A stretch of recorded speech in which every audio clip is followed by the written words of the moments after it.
नमस्कार, आप लाइव बिहार देख रहे हैं। मैं हूं राजमोहन तिवारी।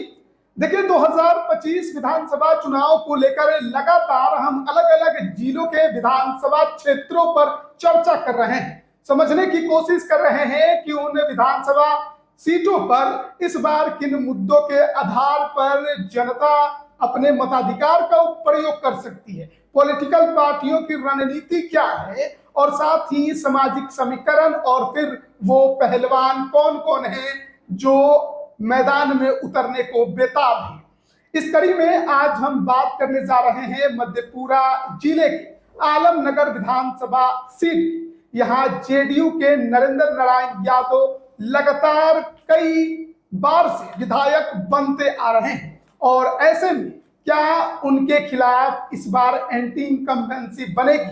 क्या उनके खिलाफ कोई और मजबूत चेहरा मैदान में उतरेगा? क्या जेडीयू के नरेंद्र नारायण यादव का खूंटा इस बार आलमनगर से उखड़ेगा? विस्तार से समझेंगे। हमारे साथ राजनीतिक विश्लेषक राय प्रतीक मौजूद हैं। तो कैसे देखते हैं आलमनगर विधानसभा को? नमस्कार तिवारी जी। आलमनगर विधानसभा क्षेत्र जो है मधेपुरा जिले की सीट है और मधेपुरा लोकसभा क्षेत्र का हिस्सा है। कोसी का कछार है, पिछड़ा क्षेत्र है, ना रेलवे ना सड़कों का जाल है, ना रेल नेटवर्क है, और कोसी बाढ़ प्रभावित एरिया है। तो और यहाँ देखिए ना, और जो हमारा आलमनगर का जो इतिहास पे भी एक बार गौर करेंगे तो आलमनगर जो है शाह आलम के शासन में चंदेल राजपूतों को यहाँ की जागीर मिली थी। अभी भी ड्योरी है उनका, वहां की भगवती माता बहुत फेमस है, मेला वाला लगता है दुर्गा पूजा काली पूजा में। तो चंदेल राजपूतों का ड्योरी आलमनगर में था और संख्या कम था, लेकिन वहां का जो जागीर था आसपास का वो चंदेल राजपूतों को मिला हुआ था। तो और भी देखिए, वहां पे जो मधेपुरा की जो धरती है ना, वहां पे यादव जमींदार है, मोरहो स्टेट, अब उस पे भी यहाँ आएंगे। तो यादवों की जमींदारी रही है। और यहाँ का जो अगर राजनीतिक इतिहास की बात करें आलमनगर विधानसभा क्षेत्र का, यहाँ भी यादव बहुत वोलेटाइल रहे, शुरू से चुनाव लड़ते आए हैं और जीतते आए हैं। लेकिन इस क्षेत्र का जब सामाजिक समीकरण पे आएंगे तो यहाँ अति पिछड़ों का जो वजूद है उस पे भी थोड़ा फोकस, मतलब ध्यानाकर्षण करने की जरूरत है कि आलमनगर वास्तविक में आलमनगर क्षेत्र में जो है अति पिछड़ा का क्या संख्या है और क्या मांग रहा है शुरू से। अगर इसके राजनीतिक इतिहास पे हम नजर डालें तो 1952 और 57 में तनुकलाल यादव, मतलब पहला चुनाव जो श्री बाबू के समय से चुनाव हो रहा है, उस समय भी इस क्षेत्र का प्रतिनिधित्व यादवों द्वारा ही किया गया था। कि 1957 में देख लीजिए, ये क्या कहते हैं, 62 में यदुनंदन झा ब्राह्मण भी यहाँ से विधायक हुए, और 1967, 69 और 72 में विद्याकर कवि यहाँ से चुनाव जीतने में कामयाब हुए। 70, 80, 85 और 90 में वीरेंद्र कुमार सिंह। फिर जो 95 से सिलसिला चालू हुआ, 1995 से लेके 95, 2000, 2005 का दोनों चुनाव, 10, 15, 20 नरेंद्र नारायण यादव नीतीश कुमार के सरकार में एक समय में राजस्व एवं भूमि सुधार मंत्री के दायित्व पे भी रहे, मंत्री रहे नरेंद्र नारायण यादव। बड़े नेता हैं, बड़े चेहरा है, कोसी क्षेत्र के जाने माने चेहरे हैं। कोसी क्षेत्र में यादवों के दो बड़े नेता जदयू खेमे में है, एक सुपौल से ऊर्जा मंत्री विजेंद्र यादव, एक आपके आलमनगर मधेपुरा के आलमनगर से नरेंद्र नारायण यादव। जदयू के भूमिहार है, वे जदयू के यादव है, ये नीतीश कुमार के यादव है। और सोचना होगा कि मधेपुरा लोकसभा भी जेडीयू के ही यादव जीते हुए हैं। बिल्कुल बिल्कुल बिल्कुल। तो देखने वाली बात है कि कहा जाता है रोम पोप का मधेपुरा गोप का, लेकिन वहां लालू यादव फिसड्डी हो रहा है। ये देखने वाली बात है। तो लालू यादव को क्या कोसी के जो एक अपने खुद को एक अग्रणी यादव मानते हैं, जमींदार यादव मानते हैं, फॉरवर्ड यादव मानते हैं, क्या उसमें लालू यादव की पैठ कमजोर है? क्या लालू यादव को कोसी के अग्रणी यादव ने स्वीकार नहीं किया है? नेता मानने में कुछ कमी रह गई है? यह भी देखने वाली बात होगी, क्योंकि किला बार बार कोसी में लालू यादव का दरकते रहा है। इसलिए लालू यादव को कभी खुद चुनाव जाके लड़ना पड़ा मधेपुरा में, और वो जीते भी। तो देखने वाली बात होगी। और यहाँ के सामाजिक समीकरण की बात कर लें, क्षेत्र का बुनावट कैसा है, तो आलमनगर प्रखंड तो है ही, पुरैनी प्रखंड भी है और बड़ी महत्वपूर्ण चौसा प्रखंड है। चौसा प्रखंड भी है और उदा किशुनगंज का भी कुछ पंचायत जो है वो इस विधानसभा क्षेत्र का हिस्सा है। कुल वोटर की बात करें तो 3,71,000 है। वोटरों की संख्या तो अच्छी खासी है, 3,71,000 वोटर है। मुस्लिम 47,000 है, SC ST 53,000 है, यादव 55,000 है।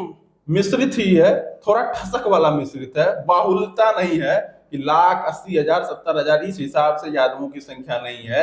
मधेपुरा जैसे जिले में यादवों की संख्या 55,000 है। इस चीज को गौर करने वाली बात है। सिर्फ आलम नगर ही नहीं, मधेपुरा सदर की सीट अगर छोड़ दें तो बाकी जो अगल बगल की कोसी की ऐसी बहुत सारी सीटें हैं जहां यादव मिश्रित प्रभाव में ही है। और यही बड़ा कारण भी है, बिल्कुल बिल्कुल, कि आरजेडी यहाँ जीत नहीं पा रही है। और देखिए गंगोता अति पिछड़ा गंगोता 25 से 30,000 की संख्या में, 25 से 28,000 तो मान ही सकते हैं आप। जो गंगोता जो कि भागलपुर जिले में प्रमुखता से है, पूर्णिया के रुपौली में प्रमुखता से है, वो मधेपुरा के आलमनगर में एक अच्छा प्रभाव में है। 28 निर्णायक संख्या है, 25 से 28,000 गंगोता समाज का वोटर है, खास करके चौसा प्रखंड में। उसके बाद देख लीजिए धानुक और कुर्मी 30,000, इसमें कुर्मी कम ही, ये तो धानुकों की संख्या देख रहे हैं। गंगोता और धानुक संख्या है, अति पिछड़ों की संख्या देखिए। उसके बाद देख लीजिए आपको कोयरी भी 20,000 है। कोयरी, कुर्मी, धानुक, गंगोता देखिए कितनी बड़ी संख्या है यहाँ पे। गंगोता 25,000, कुर्मी, धानुक 30,000, इन्होंने तो यादवों को तोप दिया। बिल्कुल बिल्कुल, 30, 20, 50, 25, 75,000 कोयरी, कुर्मी, धानुक, गंगोता है। और यादव 55,000। 55,000, ये बड़ी बात, यही बड़ा कारण दिखाई भी दे रहा है जेडीयू के लीड करने का। बिल्कुल बिल्कुल, और यही जो है, ये जो गंगोता समाज है, आप गंगोता और धानुक की देख लीजिए, गंगोता और धानुक मिल जो अति पिछड़े में आते हैं, यही 50-55,000 की संख्या में, 50,000 से ज्यादा इन्हीं की संख्या है। यादवों जितने यादव है उतने धानुक और गंगोता खुद मिलकर हो जाते हैं। तो ये गौर करने वाली बात होगी। राजपूतों की संख्या 15,000 है, सवर्णों में सर्वाधिक है, ब्राह्मणों से भी ज्यादा यहाँ पे राजपूत है। ब्राह्मण की संख्या 10,000 है, भूमिहार 8,000 है। भूमिहारों की संख्या है, फुलौत गांव है, बहुत सारे। मधेपुरा में 2 विधानसभा क्षेत्र में भूमिहारों की संख्या है, एक आलमनगर में 8,000 है, एक बिहारीगंज में 5,000 है। कुरसंडी वगैरह उधर गांव है। वैश्य समाज के 30,000 वोट है, और अदर्स 55 EBC, ये भी गौर करने की वाली बात है, जो नीतीश कुमार के वोटर है, ये 58,000 की संख्या। इसमें मल्लाह भी होंगे, बीच में भी मुकेश सहनी के तो बड़े वोटर है। मुकेश सहनी का तो खुद का यहाँ पे हमको लगता है 20-25,000 के आसपास मल्लाह का वोट है। 25,000 मल्लाह का यहाँ पे और वोट है। तो बीते कुछ चुनाव से जो रणनीतियां बदल रही हैं, देखना होगा कि वो 25 में कितना असर छोड़ती है। रणनीति तो बदली है, आरजेडी को लेकर आरजेडी की भी रणनीति बदली है। आरजेडी के पिछले बार का कैंडिडेट देखिए ना, पिछले बार लड़े हैं नवीन निषाद आरजेडी सिंबल पे, तो किसी मल्लाह और निषाद को मौका दिया गया, क्योंकि पड़ोस की सीट देख लीजिए ना, सिमरी बख्तियारपुर भी है, वहां मल्लाहों की संख्या बहुत ज्यादा है।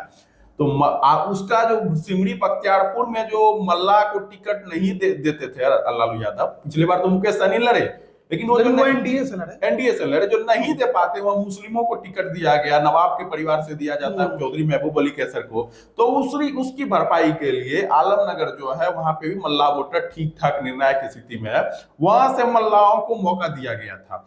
तो मल्लाह नवीन निषाद, क्या नवीन निषाद को आरजेडी का सिंबल मिलेगा, या नवीन निषाद या कोई और निषाद मल्लाह वीआईपी के सिंबल पे आएंगे? क्योंकि तय माना जा रहा है लगभग, अगर मुकेश सहनी आरजेडी गठबंधन का हिस्सा रहते हैं, उनको 12 सीट मिले या 14 मिले या 10 मिले या 15 मिले, जो भी सीटें उनको मिले, उसमें लगभग ज्यादा संभावना है आलमनगर विधानसभा क्षेत्र मुकेश सहनी के खाते में जाएगा, और वहां से कोई मल्लाह प्रत्याशी होंगे सहनी निषाद समाज से।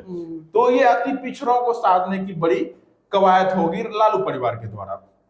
यही नहीं, अति पिछड़ा समाज से एक और है दावेदार है, आरजेडी से है, अवधेश मंडल। वही अवधेश मंडल जो बीमा भारती के पति है। अच्छा, हाँ, रुपौली वाले, वो आलमनगर विधानसभा क्षेत्र से चुनाव लड़ना चाहते हैं। कारण भी आपको पता है भी, गंगोता वोटर यहाँ 25 से 28,000 की संख्या में। तो आरजेडी में देखिए दावेदार नवीन निषाद हो गए, जो पूर्व प्रत्याशी रहे हैं अति पिछड़ा के लिए, क्योंकि हमें लगता है कि यादव कैंडिडेट आरजेडी यहाँ से नहीं देगा।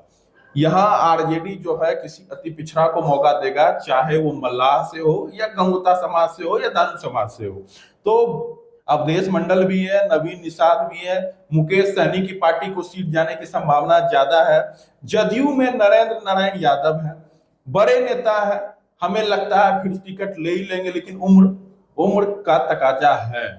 अगर ऐसा कुछ होता है तो एक और नेता है जदयू में, निखिल मंडल, बड़े नेता है, बीपी मंडल के पोते हैं और मुरहो स्टेट से आते हैं, जमींदार परिवार रहा है मधेपुरा की राजनीति में। और मधेपुरा में अभी भी मुरहो स्टेट का एक अपना सम्मान है, प्रतिष्ठा है। तो निखिल मंडल के लिए सीट जो उनको भी चुनाव लड़ना है, मधेपुरा सदर की सीट बनती नहीं है, जदयू खाते में जाती नहीं है, जाएगी नहीं जाएगी देखने वाली बात होगी। लेकिन आलमनगर जदयू की सिटिंग सीट है, ट्रेडिशनल सीट है, दोनों यादव भी हैं, निखिल मंडल भी यादव ही है। अगर नरेंद्र नारायण यादव के टिकट पे कुछ संशय आता है या उम्र के वजह से उनको विराम दिया जाता है, तो माना जा सकता है कि निखिल मंडल को भी संभावना है कि आलमनगर से चुनाव लड़ाया जाए, क्योंकि बीपी मंडल के पोते हैं और मधेपुरा जिला में पैठ है, चाहे मधेपुरा की सीट हो या आलमनगर की सीट हो, लड़ाया जा सकता है। लोकसभा चुनाव के पहले से ही मधेपुरा में बहुत घूम रहे हैं। बिल्कुल बिल्कुल, तो लोग पूरा क्षेत्र में वो घूम रहे हैं, लोकसभा प्रवक्ता के पद से इस्तीफा देकर घूम रहे हैं। और आलमनगर जो है वो जिला मधेपुरा जिले की ही सीट है, मधेपुरा हो या आलमनगर हो, बीपी मंडल के पोते हैं, क्षेत्र में भी सक्रिय हैं, तो एक्सेप्ट तो कर लेगा, चुनाव लड़ाया जा सकता है। तो नरेंद्र नारायण यादव है, निखिल मंडल है और भी कई दावेदार हैं। अति पिछड़ा में नवीन निषाद है, मुकेश सहनी की पार्टी है, अवधेश मंडल भी टिकट चाह रहे हैं और भी कई नाम है। उतना मतलब पचड़े में फंसने से बेहतर है कि ये कह दे कि आरजेडी से कोई अति पिछड़ा ही यहाँ चुनाव लड़ेगा और जदयू से यादव चुनाव लड़ते देखे जा सकते हैं। जो जदयू अति पिछड़े की बात करती है, जो जदयू पचपनिया की बात करती है, अति पिछड़े की राजनीति करती है, इतनी बड़ी संख्या में कोयरी, कुर्मी, धानो, गंगोता वोट होने के बाद, पचपनिया वोट होने के बाद, मलाग वोट होने के बाद भी बड़ी संख्या में अति पिछड़े हैं, क्या कहते हैं, पचपनिया वोटर है। देख लीजिए 58,000, तो और इसके बावजूद वो यादव को कैंडिडेट बना रहे हैं। और यही कारण भी है ना, लालू यादव इस दुर्ग को भेद नहीं पा रहे हैं। इतने 6-6, 7-7 बार से नरेंद्र नारायण यादव यहाँ से विधायक हैं, तो लालू यादव पे प्रश्न चिन्ह उठ जाता है ना, क्या लालू यादव की स्वीकार्यता कोसी क्षेत्र में घट गई है? और ऊपर से अब तो पप्पू यादव भी कांग्रेस के तरफ आ गए हैं। मधेपुरा के वो भी बड़े मधेपुरा के पुराने हैं, तो पप्पू यादव का भी इम्पैक्ट इन सब लेकिन पप्पू यादव को लालू यादव एक्सेप्ट करने को तैयार नहीं है और लालू यादव को पप्पू यादव एक्सेप्ट करने देखिए पप्पू यादव क्या है ना, वो अपने बेटे को चुनाव लड़ाना चाहते हैं और बेटे को चुनाव लड़ाना चाहते हैं किसी दिग्गज नेता के खिलाफ। उनका चर्चा अपने सुपौल से विजेंद्र यादव के खिलाफ अपने बेटे को लड़ाना चाहते हैं। चर्चा तो यहाँ भी है, नरेंद्र नारायण यादव के खिलाफ भी चुनाव लड़ा दें, लेकिन ज्यादा संभावना है विजेंद्र यादव जो सुपौल के विधायक हैं। एक बात तो है कि पप्पू यादव अपने बेटे को चुनाव लड़ाना भी चाहते हैं, तो आरजेडी का तो सिंबल नहीं, कांग्रेस का सिंबल होगा और कांग्रेस को ये सीट जाएगी इसकी उम्मीद है नहीं। सुपौल या तो आरजेडी लड़ेगी यहाँ पर या फिर वीआईपी लड़ेगी। तो सुपौल की सीट पे जो है चर्चा ज्यादा है, पुत्र मोह है, पप्पू यादव भी अपने बेटे को चुनाव लड़ाना चाह रहे हैं। परिवार मोही है, बिल्कुल, पत्नी राज्यसभा सांसद है, बिल्कुल खुद पूर्णिया के सांसद है। बिल्कुल, कहने का मतलब ये, जिस हिसाब से हम लोग सिमरी बख्तियारपुर की चर्चा किए थे कि अति पिछड़ों की सीट पर यादवों का कब्जा, उसी तरह आलमनगर अति पिछड़ों की सीट पर पुनः यादवों का कब्जा। जिस तरीके का सामाजिक ताना बाना है उस पर हम बातचीत कर रहे थे और ये समझने की कोशिश कर रहे थे कि जातीय समीकरण क्या है। जाहिर बात है सिमरी बख्तियारपुर आलमनगर ज्यादा दूर के क्षेत्र नहीं है, एक दूसरे के करीबी क्षेत्र हैं और इन दोनों ही क्षेत्रों में मधेपुरा के जो सांसद हैं दिनेश चंद्र यादव, उनका भी खासा प्रभाव रहा है और टिकट देने में, बांटने में भी काफी खास वो भी अपना पूरा दम लगाते हैं। तो ऐसे में देखना बड़ा दिलचस्प है कि इस बार 2025 के चुनाव में किस करवट लेता है आलमनगर, क्योंकि वर्तमान विधायक जो है वो लंबे अरसे से 1995 से जीतते आ रहे हैं और नीतीश कुमार की सरकार में मंत्री भी रहे। 2020 का भी चुनाव जेडीयू के टिकट पर जीते हैं। अब 25 की बारी है, उम्र जरूर हो गया है, लेकिन क्या नीतीश कुमार एक बार फिर से उन पर ही भरोसा जताते हैं, उनको ही मैदान में उतारते हैं, या कुछ बदलाव करेंगे। जाहिर तौर पर निखिल मंडल भी जनता दल यूनाइटेड के पुराने नेता हैं, यंग चेहरा है और बीपी मंडल के पोते हैं, तो शख्सियत तो वो भी बड़ा है। तो देखना बड़ा दिलचस्प है कि एनडीए के अंदर क्या कुछ फैसला होता है, पहलवान कौन बनता है। दूसरी तरफ अगर बात करें तो आरजेडी ने निषाद को पिछली बार उतारा लेकिन कामयाबी नहीं मिली। अब ये सीट सचमुच क्या आरजेडी अपने खाते में रखती है या वीआईपी को दे दी जाती है या फिर कोई और यहाँ पर प्रयोग किया जाता है, क्योंकि इस बार आरजेडी जिस तरीके से चुनाव अभियान में शुरू से ही लग गई है, पूरा दमखम लगा रही है, ज्यादा से ज्यादा किस तरीके से कार्यकर्ताओं को एकजुट किया जाए, किस तरीके से वोटरों को अपने पाले में लाया जाए, और ऐसे में अति पिछड़ा वोट साधने की कोशिश भी है। और इसीलिए मुकेश सहनी इस गठबंधन के हिस्सा बन चुके हैं। और बड़ी बात यह है कि बगल के रुपौली की जो पूर्व विधायक हैं बीमा भारती, अब वो भी आरजेडी के हिस्सा है, खुद गंगोता समाज से आती है, तो उनका प्रभाव कितना पड़ेगा ये भी देखने वाली बात होगी। आप इस पर क्या राय रखते हैं कमेंट करके जरूर बताएं। आप सभी का बहुत बहुत धन्यवाद।